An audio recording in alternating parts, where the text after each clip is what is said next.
Welcome back, everybody. This is our fourth class in JEE Mains previous year question series for chapter System of Particles and Rotational Motion of class 11. Before this, we have made three videos in this series, and you can find all of those videos in our playlist section on our YouTube channel. And name of playlist is JEE Mains previous year question. So you can go to our channel on YouTube and go to playlist section, and there you can find the whole playlist and other related videos to this chapter also. Similarly, we have started the same series for NEET previous years also, so you can go there and check it, that series also. And if you found this stuff useful, then do like these videos, share as much as possible, and subscribe to our channel. Also, if you want to support us financially, then you can scan this QR code and use these QR codes and donate whatever amount possible or feasible for you. With this amount, in future, we will be able to get new books, new question papers, and a better computer hardware. So our future videos can be better resolution. So with this, let's start today's video. In previous video, I think we have completed question number 30, and today we are going to start with 31 question 31. That's question number 31, and previous question has been already completed. So question number 30. The machine as shown has two rods of length 1 meter connected by a pivot at the top. The end of the rod is connected to floor by stationary pivot, and the end of the another rod has a roller that rolls along the floor in the slope. So means जो आपका ये वाला point है, यहाँ पे as per mention ये point fixed है, और ये वाला पॉइंट है जो मूवेबल पार्ट है, और यहाँ पे एक F फोर्स अप्लाई किया जा रहा है, force F. As the roller goes back and forth, a 2 kg weight move up and down. जैसे आप इस वाले पार्ट को आगे पीछे करोगे तो जो इससे अटैच पार्ट ये 2 kg वाला है ये अप डाउन है. If the roller is moving towards right at a constant speed, right की तरफ जा रहा है मीन्स ऐसे जा रहा है, स्पीड कांस्टेंट है, so v is constant, then a weight moves up with a constant speed, decreasing speed, increasing speed which is 3/4. तो आपके पास अलग अलग ऑप्शंस गिव. तो जब आपके पास इस टाइप के क्वेश्चंस हो, इनको आप कैसे सॉल्व कर सकते हो? Using constraint equations. हम यहाँ पे कंस्ट्रेंट इक्वेशन फॉर्म करेंगे और उसकी हेल्प से इसको सोल्व करेंगे, बिकॉज हमें यहाँ पे स्पीड फाइंड आउट करनी है. तो फर्स्ट ऑफ ऑल हम क्या करेंगे, जो हमारे पास डिस्टेंसेस हैं, हम डिस्टेंसेस की इक्वेशन बनाएंगे और फिर उन डिस्टेंसेस का डेरिवेटिव लेंगे विद रिस्पेक्ट टू टाइम, और हमें क्या मिल जाएंगी, वेलोसिटीज, और वेलोसिटीज के रिलेशन मिल जाएंगे. सो फर्स्ट ऑफ ऑल हम इस ये जो हमारे पास एक ट्रायंगल बनती है, इस ट्रायंगल को हम प्लॉट करते हैं.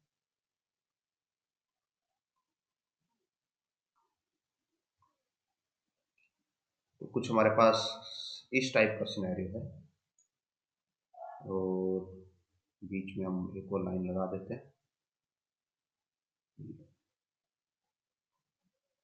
सो एज पर गिवन हमें ये पता है कि जो रोड्स हैं दोनों की लेंथ 1 मीटर है. तो अगर हम यहाँ पे नेमिंग कर दें, point A B C D, तो जो ए डी है इट इज 1 मीटर, और जो डी सी है ये भी 1 मीटर है. तो ये जो एंगल है ये थीटा, अगर ये थीटा है तो ये भी क्या हो जाएगा, थीटा ही हो जाएगा, और ये हो जाएगा 180 माइनस 2 थीटा.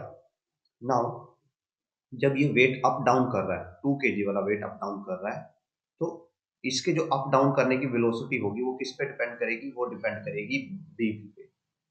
जो आपकी डीबी लेंथ है ये जब इंक्रीज और डिक्रीज होगी, डिपेंडिंग अपॉन इंक्रीज और डिक्रीज, जो आपका 2 kg वाला पार्ट है वो अप या डाउन जाएगा. और सिमिलरली जो फोर्स एफ है जो अप्लाई हो रहा है, जब ये आगे पीछे मीन्स ये लेफ्ट या राइट मूव करेगा तो ये किसको चेंज करेगा, ये एक्स को चेंज करेगा। तो अगर हम एक ऐसी इक्वेशन फॉर्म कर पाए जिसमें हम एक्स के चेंज को, मीन्स हमारे पास ये एक्स है और अगर हम इसको वाई कर देते हैं डिनोट डीवी को, अगर हम x के चेंज को y के चेंज के साथ रिलेट कर पाए तो हम वेलोसिटीज को भी रिलेट कर पाएंगे कि जो हॉरिजॉन्टल वेलोसिटी है वो वर्टिकल वेलोसिटी से कैसे रिलेटेड है। सो फर्स्ट ऑफ ऑल हम लेंथ की वैल्यू फाइंड आउट कर लेते हैं। बिकॉज ये 1 मीटर है और ये एंगल थीटा है, तो यहाँ से जो ए बी है, A B will be 1 cos theta, और जो डी बी यानी कि y is equal to 1 sine theta. और ए बी किसके इक्वल है, x/2 के इक्वल है। So x/2 is equal to 1 cos theta, और यहाँ से x आ जाता है 2 कोस थीटा और y हम निकाल चुके हैं 1 साइन थीटा। सो अब dx/dt निकालते हैं। dx/dt क्या होगा, rate of change of distance with respect to time. और बिकॉज जो आपका ये वाला पॉइंट है, सी पॉइंट है, ये पॉइंट क्या है, फिक्स पॉइंट है। तो x में जो भी चेंज आ रहा है वो किसकी वजह से आ रहा है, ए पॉइंट की वजह से आ रहा है। तो it will B velocity of point A. तो x का हम डेरिवेटिव करते हैं तो इट विल बी 2 कोस का डेरिवेटिव होता है माइनस साइन थीटा। और बिकॉज जब आपकी ये आगे पीछे होगी, जब आपको पॉइंट ए आगे या पीछे जाएगा तो x की वैल्यू भी चेंज होगी, y की वैल्यू भी चेंज होगी और एंगल भी चेंज होगा। तो हम यहाँ पे थीटा को एज इट इज अकेले नहीं छोड़ सकते, तो यहाँ से डी थीटा बाय dt भी साथ में डेरिवेटिव में आएगा। सिमिलरली y के लिए करते हैं, और जो y है, y किसकी वेलोसिटी देगा आपको, अगेन जब y आपका अप डाउन होगा तो वो देगा आपको पॉइंट D की velocity. So dy by dt is equal to velocity of point D, और इसका आप डेरिवेटिव करते हो तो साइन थीटा का आएगा cos theta D theta by dt। तो अभी आपको एज सच VA और VD में कोई रिलेशन नहीं पता और हमें यही रिलेशन फाइंड आउट करना है। तो हम क्या करते हैं, दोनों साइड हमारे पास d theta by dt available है, d theta by dt available है, तो दोनों साइड से इसकी वैल्यू को फाइंड आउट कर लेते हैं। So from here d theta by dt is equal to VA by negative of 2 sin theta, और यहाँ से d theta by dt आ जाता है VD by cos theta। Now दोनों जगह पे हमारे पास d थीटा की वैल्यू आ गई, तो ये दोनों वैल्यूज इक्विवेलेंट होनी चाहिए। हम क्या करते हैं, मैग्नीट्यूड्स कंपेयर करते हैं, ओनली मैग्नीट्यूड्स। और ओनली मैग्नीट्यूड क्यों कंपेयर कर रहे हैं, बिकॉज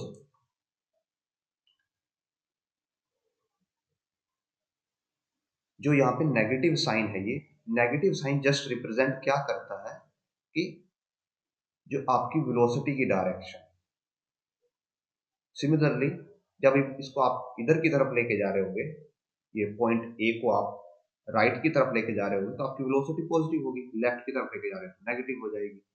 और सेम होगा किसके लिए, यहाँ पे ये जो 2 kg है, जब आप इसको लेफ्ट की तरफ लेके जाओगे तो इसकी वेलोसिटी डाउनवर्ड आएगी तो नेगेटिव हो जाएगी, और जब आप इसको राइट की तरफ लेके जाओ तो ये ऊपर जाएगा तो पॉजिटिव हो जाएगी। तो यहाँ पे पॉजिटिव नेगेटिव साइन है जो सिर्फ मैग्नीट्यूड रिप्रेजेंट करता है, सॉरी डायरेक्शन रिप्रेजेंट करता है। हमें जब रिलेशन निकालना है तो हम ओनली मैग्नीट्यूड्स में निकालते हैं। सो VA by 2 of sin theta is equal to VD of cos theta। और हमें बिकॉज हाइयर पॉइंट की वेलोसिटी निकालनी है लोअर पॉइंट के रिस्पेक्ट में, मींस हमें डी पॉइंट की वेलोसिटी निकालनी है ए पॉइंट के रिस्पेक्ट में, बिकॉज हमें यहाँ पे रिलेशन बताना है।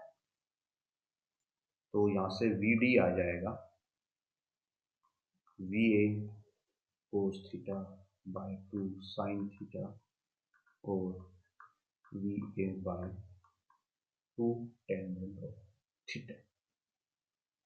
नाउ अब अगर हम टेंजेंट थीटा का ग्राफ प्लॉट करें,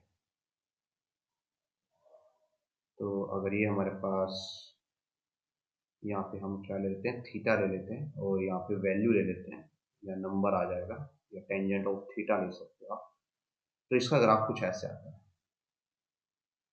और ये आपका होता है 90 डिग्री। मीन्स जैसे जैसे एंगल बढ़ेगा टेंजेंट थीटा की वैल्यू बढ़ती जाती है। अब वी एक कांस्टेंट है एज पर स्टेटमेंट, यहाँ पे विथ कांस्टेंट स्पीड, तो जो रोलर की स्पीड है वो कांस्टेंट है, यानी कि वी एक कांस्टेंट है। तो अगर वी एक कांस्टेंट है टाइम के साथ, तो जैसे जैसे थीटा बढ़ेगा V A by two tangent theta value ये डिक्रीज होती जाएगी। मीन्स जो वी डी है वो टाइम के साथ क्या होगी, डिक्रीज होगी। So option B will be the right answer की वेलोसिटी टाइम के साथ डिक्रीज होती जाएगी। नेक्स्ट क्वेश्चन की तरफ बढ़ते हैं।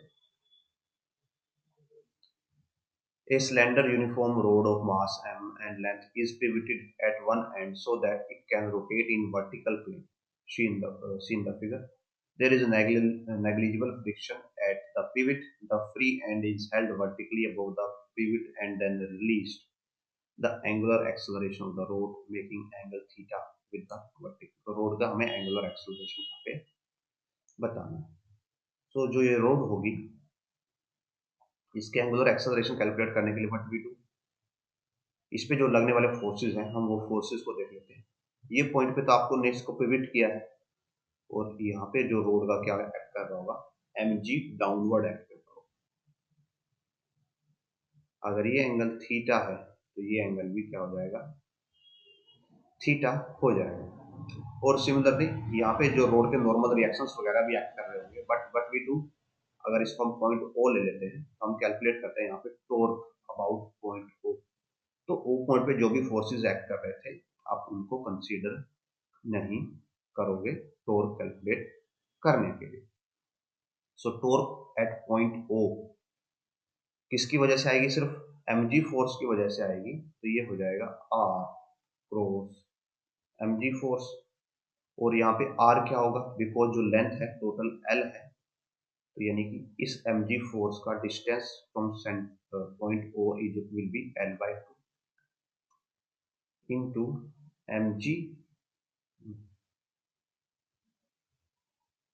मल्टीप्लाई मॉडुलस mg, बिकॉज ये पहले फोर्स था। नाउ एंगल, यहाँ पे अब एंगल आएगा। सो let us discuss the angle. यहाँ पे आपका रेडियस वेक्टर कुछ ऐसे जा रहा है, this is distance vector and this is mg, ये आपका फोर्स वेक्टर। तो जो टॉर्क में एंगल आएगा वो r टू mg, और इसको आप कैसे मेजर करोगे, एंटी क्लॉकवाइज मेजर करते हो। तो ये आपका r है, r2 आप mg जाओगे और एंटी क्लॉकवाइज आप इसको मेजर करोगे। तो अगर आपके पास ये थीटा है तो it will be 90 minus theta and this is 180। तो total angle will be this whole angle. तो यहाँ पे जो थीटा हो जाएगा इट विल बी मतलब 5, आर और एक्टिव mg के बीच का एंगल अगर हम 5 माने तो it will be 180 plus 90 minus of theta. तो यहाँ पे आएगा sine of 180 plus 90 minus of theta. Now sine 180 plus theta अगर आप ट्रिग्नोमेट्रिकली कैलकुलेट करो, सो यहाँ पे साइन कोस नेगेटिव हो जाता है बट साइन कन्वर्जन नहीं होता। Means sign to cos convert नहीं होता, बट साइन और कोस दोनों नेगेटिव रहते हैं third part. So this will give you l by 2 into mg sine of, और नेगेटिव साइन आ जाएगा 90 माइनस थीटा, और साइन 90 माइनस थीटा होता है cos theta, so minus l by 2 mg of cos theta. तो ये वैल्यू आ जाती है हमारे पास टॉर्क की ओ पॉइंट के अबाउट। नाउ हमने टॉर्क तो कैलकुलेट कर ली, टॉर्क के लिए हमारे पास एक और रिलेशन होता है that is I into alpha. और वही हमें यहाँ पे निकालना है angular acceleration of the rod. और रोड के लिए about point O moment of inertia यानी आई हो जाएगा ml²/3 और इंटू अल्फा। इस रिलेशन को हम वहाँ पे इक्वेट करेंगे। So this torque should be equal to this torque, और हम यहाँ पे ओनली मैग्नीट्यूड देते हैं I/2 mg cos of theta is equal to ml²/3 into alpha. तो m से m कैंसल, l से ये स्क्वायर कैंसल, और ये हो जाता है 3g cos theta by 2l is equal to alpha। so 3g cos theta by 2l into or divided by into cos theta। so option A is the right answer। Next question की तरफ बढ़ते हैं। concrete mixture is made by mixing cement, stone and sand on a rotating cylindrical drum. If the drum rotates too fast, the ingredient remains stuck to the wall of the drum and proper mixing of the ingredient does not take place. The maximum rotation speed of the drum in the revolution per minute RPM में निकालना है। To ensure proper mixing is close to and radius of the drum हमें 1.25 metre. तो इस question का जो answer है वो यहाँ पे छुपा है। अगर आप ये सेकंड लाइन देखें, if the drum rotates too fast, अगर ड्रम ज्यादा फास्ट रोटेट करता है तो क्या होगा, the ingredient remain stuck to the wall of the drum. Means जो इंग्रेडिएंट है वो ड्रम की वॉल पे स्टक कर जाएंगे। Let me show you how. Suppose कीजिए ये आपका ड्रम है जो रोटेट हो रहा है। अब ये यहाँ पे आपको रोटेट होता नहीं दिखाई देगा बिकॉज इसके अंदर कुछ ऐसा हमने नहीं लगाया हुआ। सो लेट अस पहले हम इसमें कुछ आइडेंटिफायर लगा देते हैं जिससे आपको लगे कि ये रोटेट हो रहा है।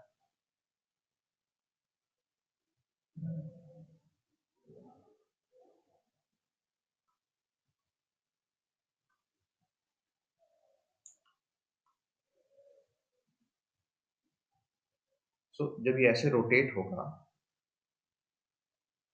तो जो आपको ग्रीन कलर दिखाई दे रहा है, ये सपोज कीजिए जो ग्रीन कलर है ये आपके जो सीमेंट स्टोन वगैरह इन सब का एक टाइप का मिक्सचर। तो जब ये रोटेट हो रहा है, बिकॉज ये इसकी बाउंड्री के अंदर है, मींस इस पेरिफेरी के अंदर है, तो इस पे आउटवर्ड फोर्स लगेगा जिसको हम सेंट्रीफ्यूगल फोर्स भी बोल देते हैं। और वो फोर्स किसके इक्वल होता है, x v m v m r omega square के इक्वल होता है। तो अगर वो फोर्स ज्यादा हो गया, मींस इस पे जो अपवर्ड लगने वाला फोर्स है, अगर इस पे लगने वाला अपवर्ड फोर्स इस पे लगने वाला डाउनवर्ड फोर्स से ज्यादा हो जाता है, तो ये वाली जो यहाँ पे स्टेटमेंट दी गई है, if the drum rotate too fast, तो वो वाली स्टेटमेंट ट्रू हो जाएगी और ये इसकी वॉल के साथ स्टिक कर जाएगा। तो हमें दोनों फोर्सेस का जस्ट यहाँ पे बैलेंस आउट करना है।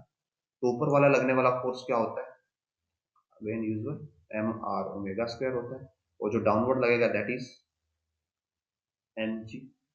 सो आपको जस्ट दोनों को इक्वेट करना है। रेडियस हमारे पास है, जी का हमें पता है, तो हम यहाँ से ओमेगा निकाल सकते हैं। So m r omega square is equal to m g, और यहाँ से ओमेगा आ जाता है जी बाय 2। सो जी इज 10 और आर इज 1.25। सो 1.25 यहाँ हम इसके डेसिमल को हटा दें तो ये 100 बन जाएगा। एंड अगर हम इसको कट करते हैं तो ये जाता है 4 पे, ये जाता है 5 पे, और ये जाएगा 2 पे। तो इट विल बी 2√2 रेडियन पर सेकंड। नाउ ये आपका रेडियन पर सेकंड में आ गया, और हमें आंसर चाहिए आरपीएम में, यानी कि रोटेशन पर मिनट के अंदर हमें आंसर चाहिए। तो इसमें पहले हम क्या फाइंड आउट करते हैं, नंबर ऑफ रोटेशन। हमारे पास 2 पाई 2 रेडियन है, 2 अंडर रूट 2 रेडियन है हमारे पास, इसको हम क्या कर देते हैं 2 पाई रेडियन से डिवाइड कर देते हैं, तो ये हमारे पास आ जाता है रोटेशन पर सेकंड, और बिकॉज हमें पर मिनट चाहिए तो हम इसको 60 से मल्टीप्लाई कर देते हैं, तो 60 2 बाय 2 ऑफ पाई, और ये आ जाएगा आरपीएम के अंदर, इट विल बी 30, और जो आपका 2 इंटू रूट 2 होता है, अगर आप ये देखो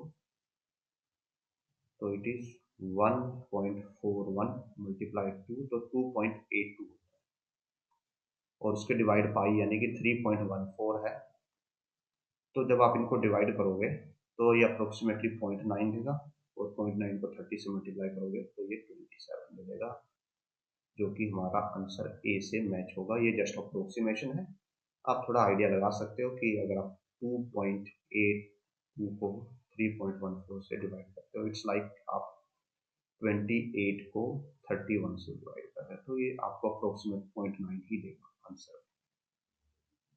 एंड आल्सो अभी आपको कुछ बच्चों को डाउट आ सकता है कि सर ये जब सरफेस से टच कर रहा है तो यहाँ पे नॉर्मल रिएक्शन भी आना चाहिए, तो यहाँ पे नॉर्मल रिएक्शन इसलिए नहीं आएगा बिकॉज ये कंडीशन में गिवन है कि जो अगर वो फास्ट रोटेट करता है तो वो दीवार से स्टक कर जाएगा, मीन्स जब वो दीवार को टच करेगा तभी नॉर्मल रिएक्शन आएगा। हम ये चाहते हैं कि वो दीवार को टच ही ना करे, तो अगर वो दीवार को टच नहीं कर रहा तो नॉर्मल रिएक्शन का कंपोनेंट भी नहीं आने वाला। हमने जस्ट mg और mr ओमेगा स्क्वायर को बैलेंस कर लिया, और हमारी कैलकुलेशन के अकॉर्डिंग वो वॉल को टच ही नहीं करता, तो अगर वो वॉल को टच ही नहीं करता तो नॉर्मल रिएक्शन भी नहीं आने वाला। सो नेक्स्ट क्वेश्चन,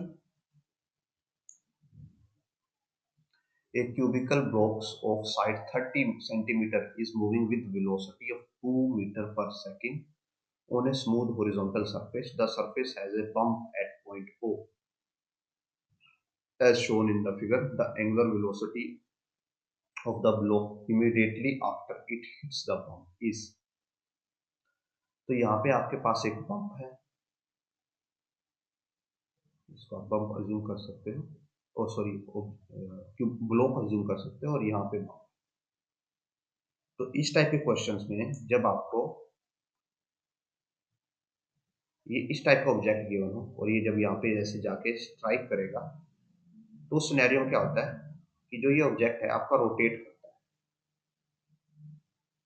वो जो आपका ऑब्जेक्ट है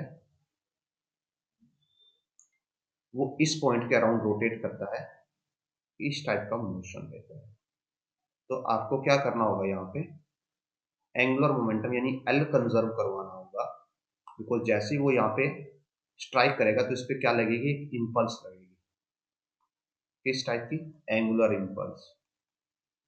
तो या तो आप एंगुलर इंपल्स से सॉल्व कर सकते हो या एल को कांस्टेंट करके सॉल्व कर सकते हो। और एल को कैसे कांस्टेंट करोगे आप, क्योंकि जब ये इससे स्ट्राइक करता है तो इस पॉइंट के अराउंड आप इसका एंगुलर मोमेंटम निकालोगे, that will be m cross, sorry m cross p, r cross p, L is r cross p. आप ये कैलकुलेट करोगे, और फिर एल का एक अनदर फॉर्मूला होता है दैट इज आई ओमेगा। दोनों को आप इक्वेट कर दोगे और आपके पास फाइनल आंसर आ जाएगा कि यहाँ पे ओमेगा की वैल्यू क्या रहेगी। आर आपको पता होगा, पी हम मोमेंटम मास इनटू वेलोसिटी निकाल सकते हैं, और वेलोसिटी ऑलरेडी गिवन है, it is 2 metre per second. Okay, so first of all let us calculate कि पहले हम आर क्रॉस पी से सोल्व करते हैं और इसके लिए वैल्यू कैलकुलेट करते हैं। सो हमारे पास ये क्यूबिकल बॉक्स है और ये यहाँ पे इसको हिट करता है। Now let us draw various things. ये वेलोसिटी वेक्टर है किसके लिए, क्यूब के लिए, जो कि 2 मीटर पर सेकेंड है, और ये हो जाएगा यहाँ से डिस्टेंस वेक्टर, बिकॉज आपको डिस्टेंस पॉइंट ऑफ रोटेशन, जो आपका एक्सिस ऑफ रोटेशन है उससे जिस पॉइंट पे आपका वेलोसिटी है वहां तक का लेना होता है, तो ये आपके लिए डिस्टेंस हो जाएगा। और दोनों के बीच का एंगल भी यहाँ पे हम let us right angle, because जो एल है, एल में आता है आर क्रॉस पी, और इसको आप ऐसे लिख सकते हो m into r cross v, यानी कि आप आर से वेलोसिटी तक का एंगल मेजर करते हो। ये आपका आर है, ये वेलोसिटी है, और आर से वेलोसिटी तक का जब एंगल हम मेजर करेंगे तो ऑलवेज जो एंगल्स होते हैं हमें वो काउंटर क्लॉकवाइज मेजर करने होते हैं। तो हम आर से स्टार्ट करेंगे और आपका एंगल ऐसे जाएगा। सपोज अगर हम ये वाले ओनली दिस एंगल को थीटा मान लें, कौन से वाले को, let me with different colour, अगर ये जो ओनली ये ऑरेंज वाला पोर्शन है इस एंगल को हम थीटा मान लेते हैं, तो जो दोनों के बीच का एंगल यहाँ पे हो जाएगा, it will be m r, और यहाँ पे हम नेमिंग कर देते हैं, ये ओ पॉइंट है, ये ए पॉइंट है, ये बी पॉइंट है। सो ये हो जाएगा r O B, sorry O A, O B O A into sine of 180 plus theta, और sine 180 plus theta as usual आपको नेगेटिव देगा, so it will be minus m r O A, और साथ में यहाँ पे वेलोसिटी भी थी, हम वेलोसिटी को भूल गए, into velocity sine of theta. So now अब अगर हम यहाँ पे ये देखें, एक ट्रायंगल बनाते हैं, बिकॉज हमें थीटा के बारे में अभी नहीं पता। अगर हम यहाँ पे एक ट्रायंगल बना लें, this is angle theta, this is O A and this is B, तो O A sine of theta किसके इक्वल होगा? यहाँ पे ओ ए हाइपोटेनियस का काम कर रहा है, O A sine of theta किसके इक्वल होगा? ए बी के इक्वल होगा। So this will be minus m r A B into v, और आर ए बी की वैल्यू क्या होगी? That will be half of this side, और side यहाँ पे 30 सेंटीमीटर ऑलरेडी गिवन है, तो माइनस एम की वैल्यू है हमारे पास नहीं है, तो एज इट इज ले लेंगे, आर ए बी हो जाएगा 15 सेंटीमीटर, यानी कि 15/100 इंटू एम, और वेलोसिटी है हमारे पास already, that is I think 2 metre per second, so it will be 2 meter per second, so minus 30/100 into m। so ये हमने इनिशियल एंगुलर मोमेंटम को कैलकुलेट कर लिया। Now let us go to the second side of the equation, जहाँ पे हमें क्या calculate करना है? आई ओमेगा कैलकुलेट करना है। सो आई ओमेगा पार्ट, तो यहाँ पे आई ओमेगा जब हम कैलकुलेट करेंगे तो मोमेंट ऑफ इनर्शिया भी हमें इस पॉइंट के अराउंड कैलकुलेट करना होगा, दैट इज ए पॉइंट, और यहाँ पे ओ पॉइंट मेंशन था तो हम इसको ए कर देते हैं, बिकॉज हमने कैलकुलेशन सारी ए पॉइंट पे, इसको ए पॉइंट मान के की है। तो I of A into omega, और I of A for cube इस पॉइंट के अराउंड होता है 2/3 m o m a square, और ये ए क्या है यहाँ पे? साइड लेंथ इंटू ओमेगा, इसको कैलकुलेट कर लेते हैं, एम एज इट इज रखते हैं, साइड है यहाँ पे 30 सेंटीमीटर, सो 30 का स्क्वायर हो जाएगा 900, और बाय 100 होता है, तो 100 का स्क्वायर हो जाएगा 10,000 इंटू ओमेगा, तो जीरोस कैंसल आउट हो जाएंगी, और ये हमें 3 मिलेगा, और 100 को हम कट नहीं करेंगे बिकॉज दूसरी साइड भी 100 है, इजीली कैंसल आउट होगा, सो it will be 6 m omega bye, जो नेगेटिव साइन है उसको हम इग्नोर करेंगे, व्हाई? बिकॉज वो सिर्फ जस्ट डायरेक्शन शो करता है, और अब हम इन दोनों को क्या कर लेंगे? इक्वेट कर लेंगे, तो हमें फाइनल आंसर मिलेगा 30/100 into m is equal to 6 m omega by 100, तो 100 से 100 कैंसिल, मास से मास कैंसिल हो जाएगा, और यहाँ पे 6 ओमेगा इज इक्वल टू 30, और ओमेगा इज 30/6 और 5 रेडियन पर second, the answer, so option B is the right answer। और जो आपका यहाँ पे पॉइंट ऑफ इम्पैक्ट है, अगर मैं आपको इसको थोड़ा और एलेबोरेट वे में एक्सप्लेन करूँ तो क्यूब है फर्स्ट। तो सपोज कीजिए आपके पास ये क्यूब है, तो जो आपका पॉइंट ऑफ कांटेक्ट है ये वाला पॉइंट ए जहाँ पे कोलिजन हुआ, वो पॉइंट यहाँ पे है कहीं, हाँ वो पॉइंट यहाँ पे है, वो एक कॉर्नर पे इम्पैक्ट नहीं हो रहा, वो पॉइंट आपका यहाँ पे है। So this is your point ए, और यहाँ पे सेंटर में पॉइंट ए है, ये ओ है, और यहाँ पे इस फेस के मिडल में पॉइंट बी है। एंड अगर हम डायरेक्शंस प्लॉट करें, लाइंस प्लॉट करें, तो ये आपका रेडियस वेक्टर है और ये आपके लिए वेलोसिटी वेक्टर है, and this is the angle theta. अगर इंसिडेंट कोलिजन के अराउंड जो कोलिजन है वो यहाँ पे ना ही होके कॉर्नर पे होता तो आपकी कैलकुलेशंस चेंज हो जाती सारी की सारी, फिर आपके लिए अलग वैल्यूज आती। उस सिनेरियो में जो आपकी वैल्यूज हैं, जो आपके वेक्टर्स हैं, वो कुछ ऐसे होते।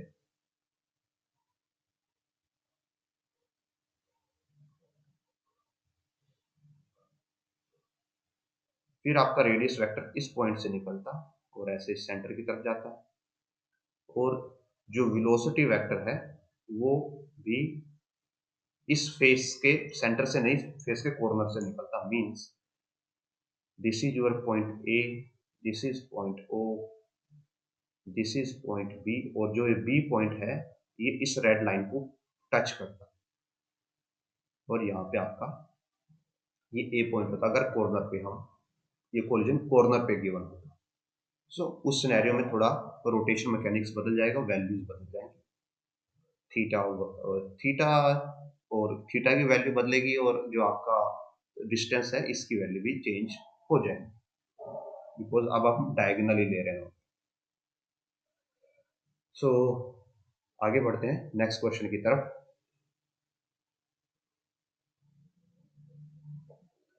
Two point masses of mass m1, m1 के लिए वैल्यू गिवन है और m2 के लिए ये वैल्यू गिवन है, are in outer space far from gravitational influence of other object at a distance r from each other. They move in circular orbits about their center of mass with angular velocity omega 1 m1 and omega 2 m2, so that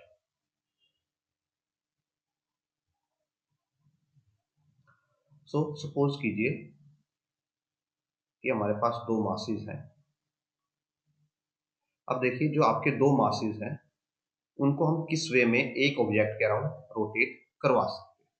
number one कि हम ऐसा हो सकता है, ऐसा possible है कि ये आपके पहले ऑब्जेक्ट की ऑर्बिट हो और ये आपके दूसरे ऑब्जेक्ट की ऑर्बिट, और ये किसी ऑब्जेक्ट के अराउंड, कि थर्ड ऑब्जेक्ट के अराउंड वो मूव कर रहे हैं। यहाँ पे सपोज कीजिए m1 है और यहाँ पे हाइपोथेटिकली सपोज कर लीजिए m2। तो अभी m1 और m2 है जो एक थर्ड ऑब्जेक्ट के अराउंड रोटेट कर रहे हैं। तो अगर आपको इस टाइप की इक्वेशन को सॉल्व करना हो तो व्हाट वी डू नॉर्मली, इसमें हम ग्रेविटेशन के लॉ को यूज कर सकते हैं और T square proportional to r cube वाला वो वाला मेथड यूज कर सकते हैं। बट एज पर स्टेटमेंट ये मेंशन है, they move circular orbits about their centre of mass with angular velocity. Means वो दोनों अपने सेंटर ऑफ मास के अराउंड रोटेट कर रहे हैं, ना कि किसी थर्ड ऑब्जेक्ट के अराउंड रोटेट कर रहे हैं। तो मींस ये वाला केस तो नहीं है। जो आपका प्रेजेंट केस है वो समथिंग लाइक दिस है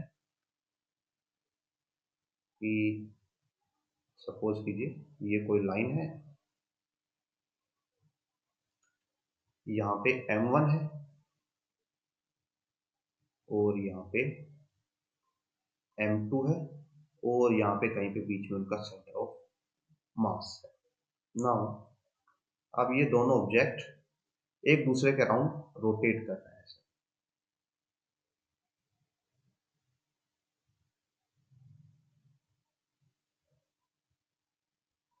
तो आप यहां से ये ऑब्जर्व कर सकते हैं इजिली कि जितना एंगल M1 कवर करेगा उतना ही एंगल M2 कवर करेगा। कैसे?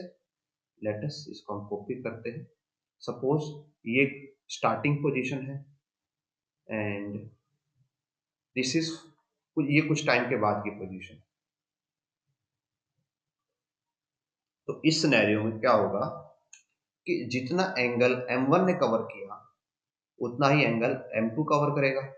तभी जो सेंटर ऑफ मास है उनका पोजीशन पे बैलेंस रहेगा, एक दूसरे के साथ बैलेंस रहेगा। तो अगर दोनों सेम एंगल कवर कर रहे हैं सेम टाइम में तो इसका मीनिंग क्या हो जाएगा? Omega 1 is equal to omega 2। आपको ये डाउट आ सकता है कि नहीं सर इस क्वेश्चन में हम एल भी तो कंजर्व कर सकते हैं, कि एंगुलर मोमेंटम कंजर्व किया जा सकता है। और जब अगर आप एंगुलर मोमेंटम कंजर्व करते हो तो आपको क्या मिलेगा? ए और इसमें से सी में से एक आंसर मिल जाएगा। But that will be wrong process. Wrong क्यों होगा? एंगुलर मोमेंटम जब आप कंजर्व करते हो तो आप सिंगल पार्टिकल के लिए कंजर्व करते हो। मींस यहाँ पे जो मास M2 है, ये वाला मास, ये अभी यहाँ पे अपनी ऑर्बिट में इस पोजीशन पे है।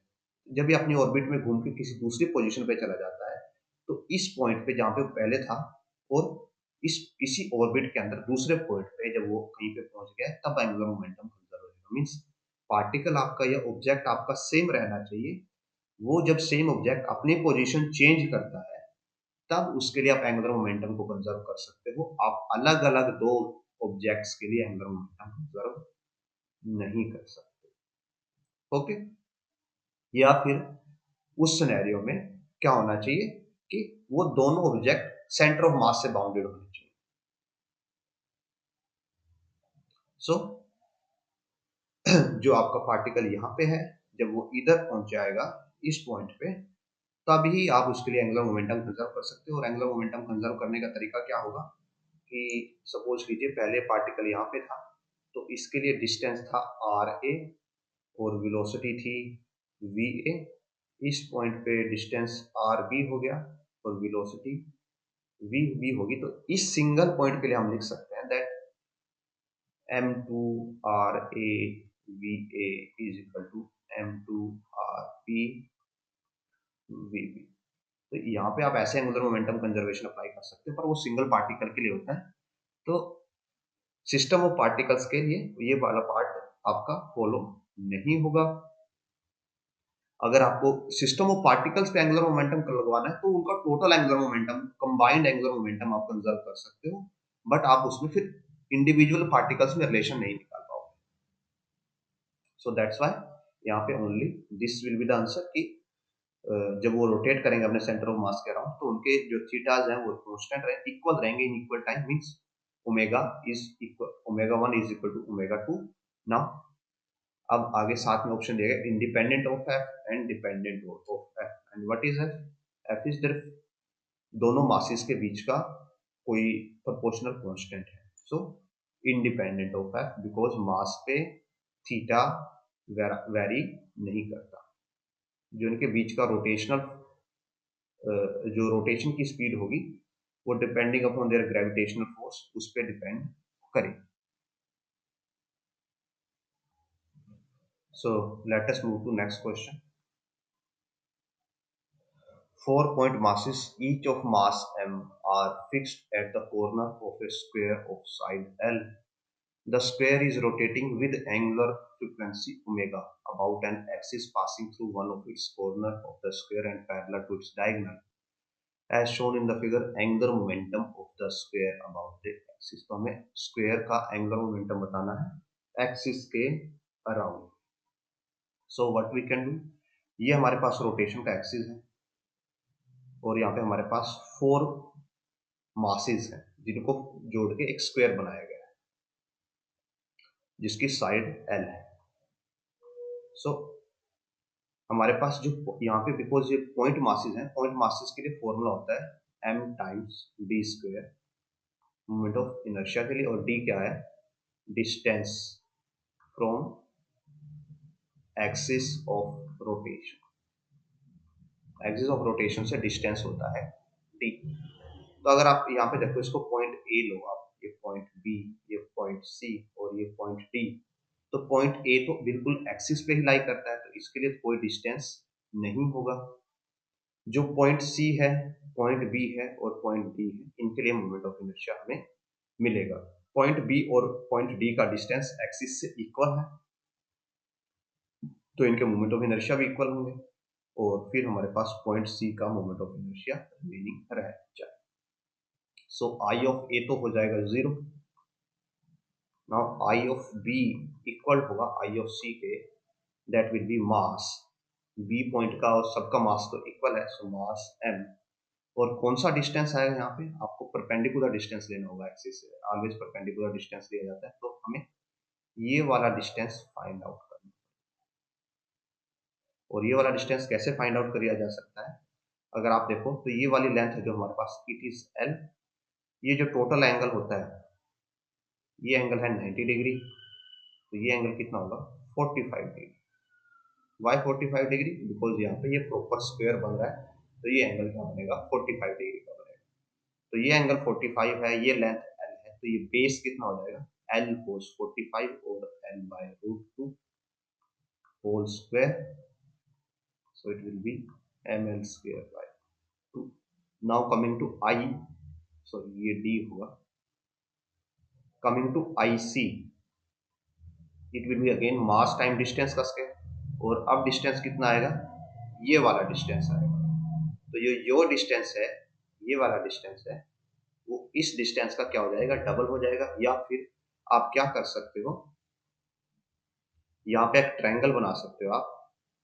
ये एक राइट एंगल ट्रायंगल है जिसका बेस और परपेंडिकुलर दोनों एल एल लेंथ के, तो उसका हाइपोटेनियस हो जाएगा L square plus L square, और it will be √2 times L, जो कि एग्जैक्टली इस लेंथ का डबल है, यानी कि ये वाली जो लेंथ थी इसका डबल है। So √2 L whole square is equal to m times 2l square और 2l स्क्वायर। सो जो आई टोटल हो जाएगा, it will be I of A plus B plus C plus D। I of A 0 है, B ml square by 2, C भी ml square by 2, यानी दोनों को add करके ml square मिलेगा, प्लस 2 ml square यानी कि 3 ml square। तो ये आ गया हमारे पास मोमेंट ऑफ इनर्शिया। और एंगुलर मोमेंटम निकालना है, तो एंगुलर मोमेंटम होता है I times omega, so 3 ml square into omega. Option C is the right answer. Next question. A thin rod of mass 0.9 kg and length 1 meter is suspended at rest from one end so that it can freely oscillate in the vertical plane. A particle of not move, a mass है 0.1 kg moving in straight line with velocity 80 meter per second hits the rod at the bottommost point. Stick to it. See figure. The angular speed of the rod immediately after the collision will be। तो हमें इसका angular speed बताना है। So let me first find out the figure. So let us diagram. So diagram में क्या होगा, हमारे पास एक रोड है जिसका मास 0.9 kg है, रेस्ट पे है और फ्रीली ऑसिलेट कर सकती है वर्टिकल प्लेन में। So let us take a rod. ये हमारे पास एक रोड है, लेंथ 1 मीटर और 0.9 kg की रोड है। तो इस रोड का सेंटर ऑफ मास कहीं यहाँ पे लाई करेगा, जो कि जो ये हमारा पॉइंट है ये फिक्स पॉइंट होगा, बिकॉज इसको सस्पेंड किया गया है। तो आप इसको किसी पॉइंट के अराउंड ही सस्पेंड करोगे, तो ये पॉइंट ए है, ये फिक्स पॉइंट है। And suppose this is centre of mass point B, तो ये डिस्टेंस हो जाएगा 50 सेंटीमीटर। नाउ एक पार्टिकल है 0.1 kg का, जो कि स्ट्राइक करता है वेलोसिटी 80 मीटर पर सेकंड के बॉटम मोस्ट पॉइंट। तो वो जो आपका पार्टिकल है वो यहाँ पे स्ट्राइक करता है, उसका मास है 0.1 और वेलोसिटी है how much 80 metre per second. So again ये क्वेश्चन भी है जहाँ पे क्या रहेगा, जो एंगुलर मोमेंटम है L इज कंजर्व यहाँ पे रहेगा।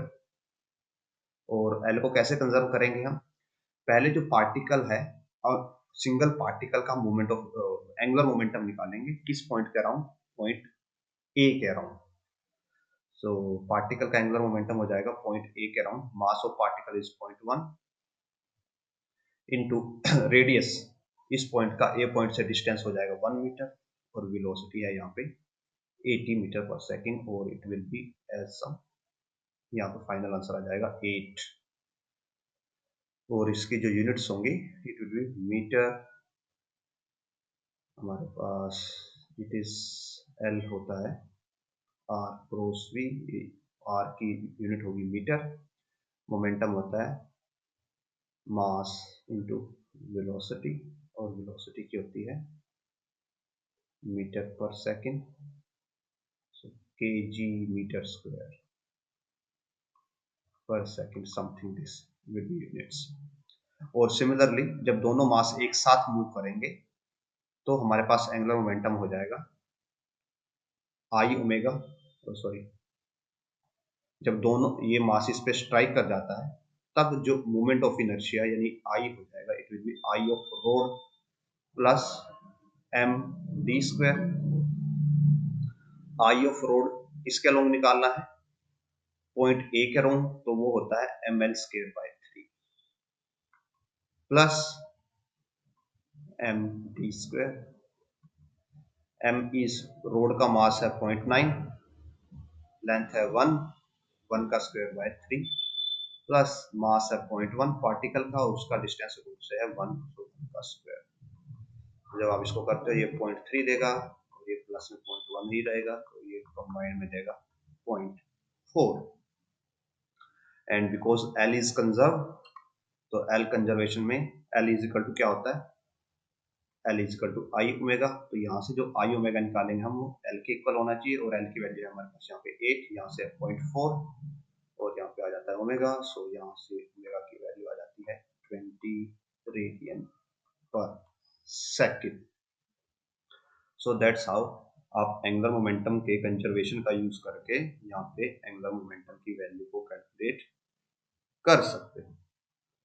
Now moving to next question. Next question, a person of 80 kg mass is standing on a rim of circular platform of 200 kg rotating about its axis at 5 revolution per minute. So revolution क्या है, 5 revolution per minute है, so omega is 5 rpm और 5 by 60 rotation per second and जो आपका final answer है वो भी RPM में ही चाहिए, तो हम इसको आरपीएम में रखते हैं, कन्वर्ट नहीं करते। सो पर्सन का 80 kg मास है और वो रिम पे है 200 kg के प्लेटफॉर्म के। Now if the person now starts moving towards the center of the platform, what will be the rotation speed of the platform when the person reaches the center? So scenario कुछ ऐसा है कि आपके पास एक कोई disc है और पहले इस डिस्क पे पर्सन कॉर्नर पे है, फिर सेम पर्सन इस डिस्क के कहाँ पे चला जाता है, सेंटर की तरफ चला जाता है। नोट दिस वन, डिस्क बनाने में दिस, तो अब पर्सन कहाँ पे चला जाता है, सेंटर पे। अब पर्सन यहाँ पे,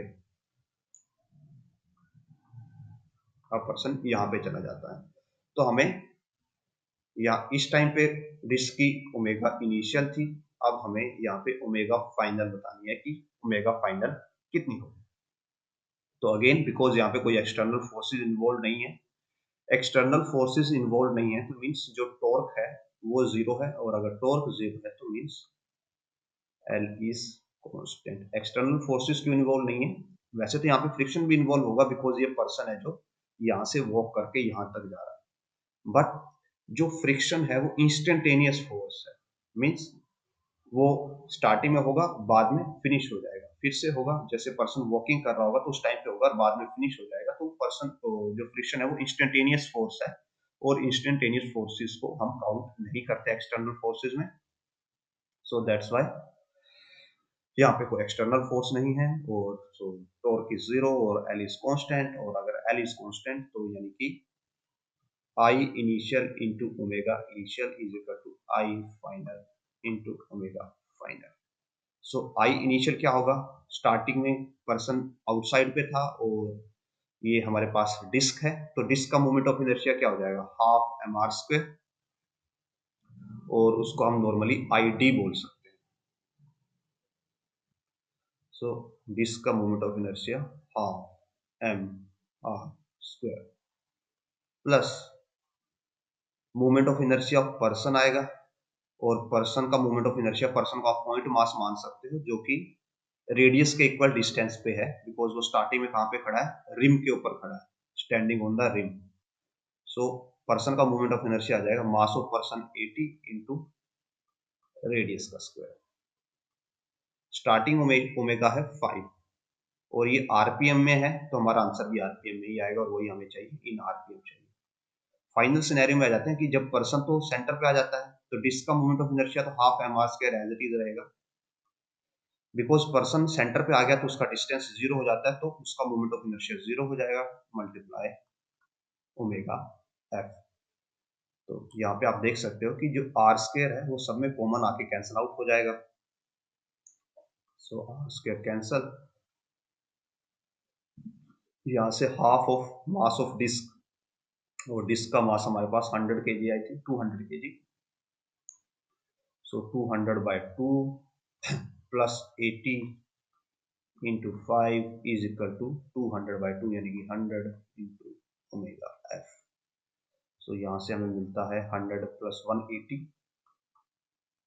multiply 5 by 100 is equal to omega F, और ये आ जाएगा आपको 9 रेडियन और 9 आरपीएम। ये आंसर आरपीएम में आएगा, बिकॉज इनिशियल वैल्यू हमने 5 थी जो आरपीएम के अंदर ही ली थी। So answer will be 9 RPM, और ये फिलिंग द ब्लैंक्स है, तो आपको यहाँ पे 9 फिल करना होगा। Next question, a block of mass 1 kg slides with velocity 6 meter per second on a frictionless horizontal surface। तो देखिए यहीं पे आ गया फ्रिक्शनलेस हॉरिजॉन्टल सरफेस, तो कोई फ्रिक्शन नहीं है, तो आप क्या कर सकते हैं, नॉर्मली एनर्जी वगैरह कंजर्व कर सकते हैं। And collides with a vertical rod and stick down to it, the rod is pivoted about O and swings as a result of the collision, making angle theta before momentarily coming to rest। If the road has a mass, rod का mass कितना है 2 kg and length L is equal to 1 metre, theta की value हमें यहाँ पे find out करनी है, और ब्लॉक का मास भी 1 kg है, और ब्लॉक की वेलोसिटी 6 मीटर पर सेकंड है। सो इस टाइप के क्वेश्चंस में आपकी प्रोसेस क्या रहती है, बेसिक क्वेश्चन को सोल्व करने की, जो आपका मास है जब यहाँ पे आके कोलाइड करेगा, सपोज यहाँ पे आप बोल देते पॉइंट ए, तो जब वो पॉइंट ए पे आके स्ट्राइक करता है, अगर यहाँ पे ओनली लीनियर मोशन होता तो what we do, first of all हम क्या करते हैं, पी को कंजर्व करते, उससे सिस्टम की वेलोसिटी निकालते, और फिर वो जो हमारे पास वेलोसिटी आती उसको हम यहाँ पे इस ए पॉइंट की जो काइनेटिक एनर्जी है, और वो काइनेटिक एनर्जी कैसे मिलेगी आपको, आप पहले मोमेंटम कंजर्व करके v की वैल्यू निकालोगे, उस v से आप ए पॉइंट पे काइनेटिक एनर्जी निकालोगे सिस्टम की, और फिर सपोज कीजिए आप बी पॉइंट पे पहुंच जाते हो, तो बी पॉइंट पे जो हाइट में इंक्रीज आया वो पोटेंशियल एनर्जी को दोनों एनर्जीज को आप एक दूसरे के इक्वल कर दोगे। नाउ बिकॉज यहाँ पे जो रोड है, रोड भी एक रोटेटिंग ऑब्जेक्ट है, तो यहाँ पे आप लीनियर मोमेंटम की जगह पे यहाँ पे क्या करोगे, एल को कंजर्व करोगे, angular momentum conserve. Angular momentum conserve करने से आपके पास यहाँ पे क्या आ जाएगी, ओमेगा की वैल्यू आ जाएगी, और फिर ओमेगा से आपके पास रोटेशनल काइनेटिक एनर्जी आ जाएगी पॉइंट ए पे, उसको आप इक्वेट कर दोगे पॉइंट बी की पोटेंशियल एनर्जी के इक्वल, बिकॉज फ्रिक्शनलेस है, कोई एनर्जी का लॉस नहीं हो रहा।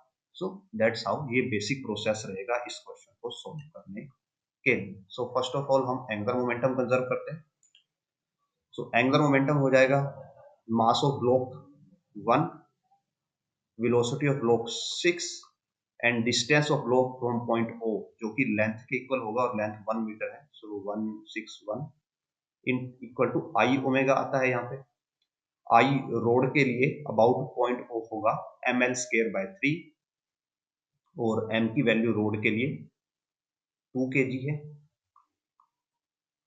लेंथ उसकी 1 मीटर है, उसका स्क्वायर 1 ही आएगा बाय 3 प्लस ये तो रोड के लिए मूवमेंट ऑफ इनर्शिया हो गया, प्लस आएगा मास के लिए मूवमेंट ऑफ इनर्शिया जो कि md² आएगा।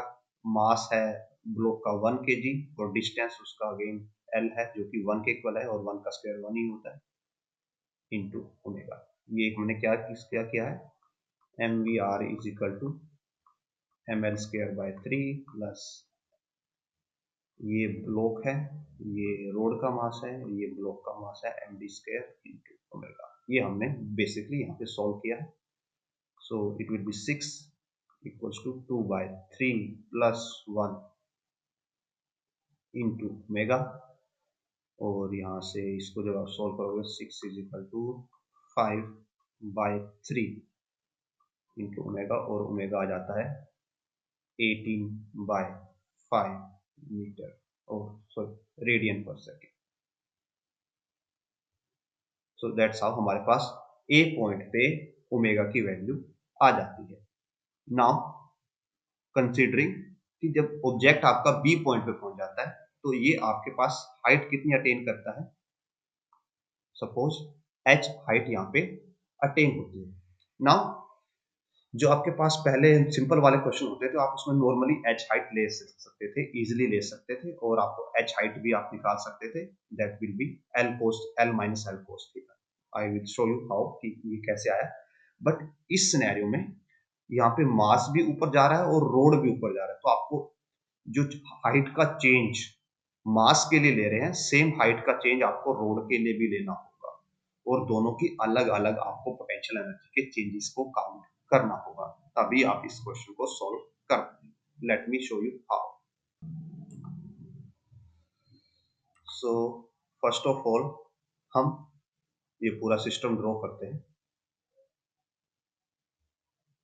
पहले हम सिर्फ रोड के लिए देखते हैं और फिर हम मास के लिए देखेंगे। तो स्टार्टिंग में रोड ऐसी थी और फिर रोड, अब हम रोड को रोटेट कर देते हैं और मूव कर देते हैं। सपोज कीजिए फिर रोड ऐसे हो जाती है, पहले रोड ऐसे थी और फिर रोड रोटेट होके ऐसे हो जाती है। बिकॉज रोड क्या है, एक मास का डिस्ट्रीब्यूशन है, इसको रोड को आप एक पॉइंट मास नहीं मान सकते।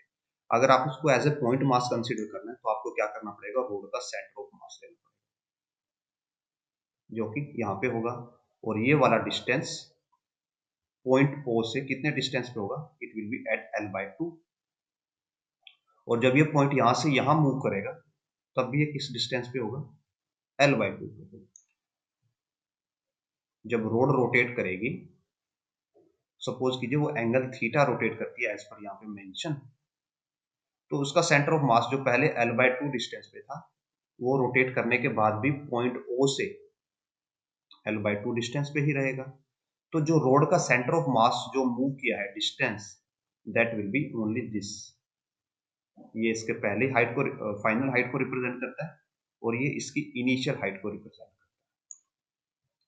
तो रोड के जो सेंटर ऑफ मास में इंक्रीज आया है h ऑफ रोड, वो ये डिस्टेंस होगा और इसको आप निकाल सकते हो easily, that it will B, अगर यहाँ पे पॉइंट O है और हम A और B तो ऑलरेडी ले चुके हैं, this is point A, this is point B, so let us use, ये पॉइंट C हो जाएगा, ये पॉइंट D हो जाएगा और यहाँ पे पॉइंट E हो जाएगा।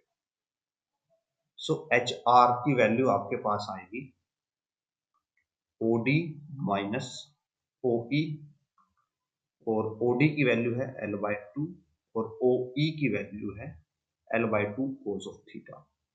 जो OE है, अगर आप यहाँ पे ट्रायंगल देखें, ट्रायंगल COE, तो ये आपके पास एक ऐसी ट्रायंगल बन जाती है जहाँ पे ये L/2 है, ये थीटा है, तो ये जो बेस है it will be L/2 cos theta. So L/2 minus L/2 of cos theta. So it will be L/2 common 1 minus cos theta. तो ये आ जाता है रोड के अंदर जो हाइट का चेंज आया, यानी कि रोड की पोटेंशियल एनर्जी के अंदर जो चेंज होगा it will be L/2 into 1 minus cos theta. Now coming to mass. अगर हम मास के लिए बात करें, सो स्टार्टिंग में मास यहाँ पे पॉइंट ए पे था और सपोज कीजिए आप पॉइंट बी पे आ गया. ये पॉइंट बी है, ये पॉइंट ए है. सी डी हम ऑलरेडी यूज कर चुके हैं, तो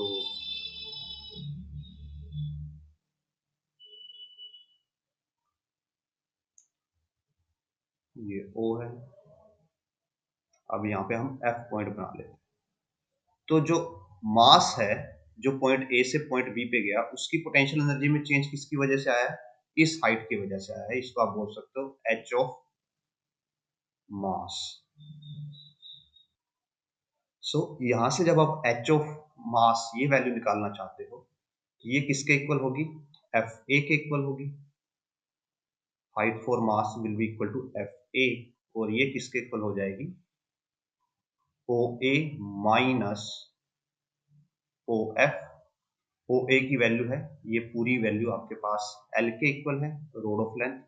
और ये वैल्यू भी आपके पास एल के इक्वल है, तो it will be L minus O F हो जाएगा एल. और ये एंगल थीटा है, सो एल कोस थीटा. और इसको आप लिख सकते हो एल 1 माइनस कोस थीटा. सो हमारे पास दोनों ऑब्जेक्ट्स के लिए हाइट आ गई, हमारे पास इनिशियल ओमेगा अवेलेबल है.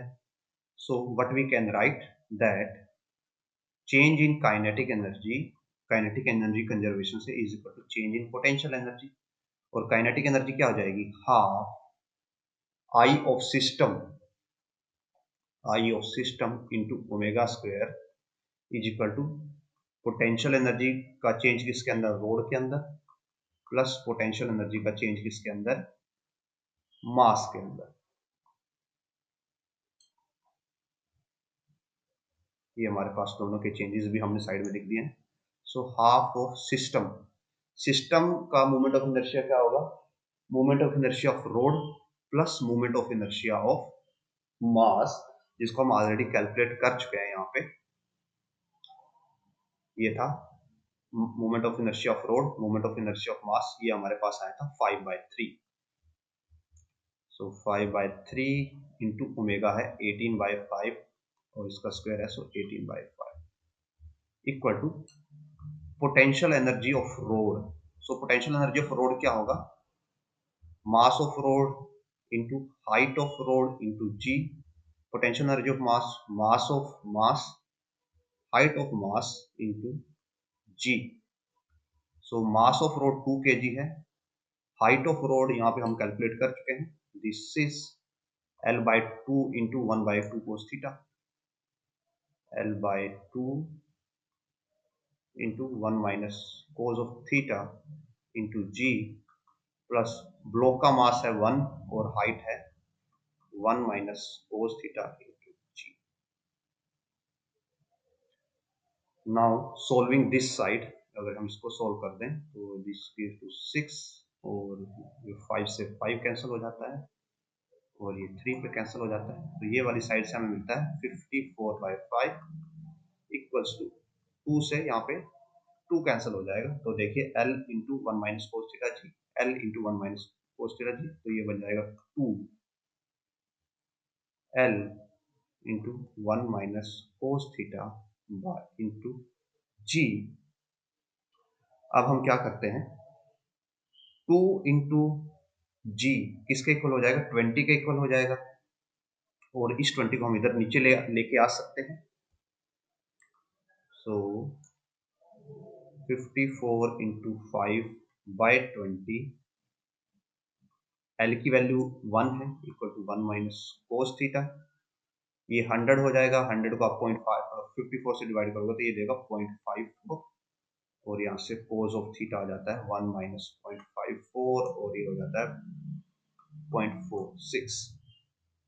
और जो कोस ऑफ 0.46 पे अगर आप ध्यान दें थोड़ा सा, जो कोस ऑफ 60 है, कोस ऑफ 60 होता है 1/2 यानी कि 0.5, और यहाँ पे 0.46 है और कोस डिक्रीजिंग फंक्शन होता है, तो जो थीटा होगा वो ग्रेटर देन क्या होगा, ग्रेटर देन 60 डिग्री होगा। इतना हम यहाँ से नॉर्मली कैलकुलेशन कर सकते हैं। और अगर हम ऑप्शन में जाएं तो हमारे पास ये दो ऑप्शन बचते हैं, ऑप्शन ए और ऑप्शन सी। और अगर आप प्रॉपर टेबल से देखते हो तो आंसर ए आएगा 63 डिग्री। सो विद दिस इस वीडियो को हम यहीं पे फिनिश करते हैं। होपफुली जो हमने कवर किया उससे आपकी अंडरस्टैंडिंग इंप्रूव हुई होगी। अगर आपके कुछ डाउट्स हैं या आपके कोई सजेशन हैं तो आप कमेंट सेक्शन में डाल सकते हैं, हम उनको इम्प्लीमेंट करने की और सॉल्व करने की कोशिश करेंगे। एंड अगेन अगर आप हमें सपोर्ट करना चाहते हैं तो आप ये QR कोड स्कैन करके हमें सपोर्ट दे सकते हैं, फाइनेंशियल सपोर्ट दे सकते हैं, जिससे हमें बेटर बुक्स और बेटर कंप्यूटर हार्डवेयर खरीदने में मदद मिलती है। So again, thanks for watching and keep on watching, keep on liking, keep on sharing, keep on subscribing. We will meet in next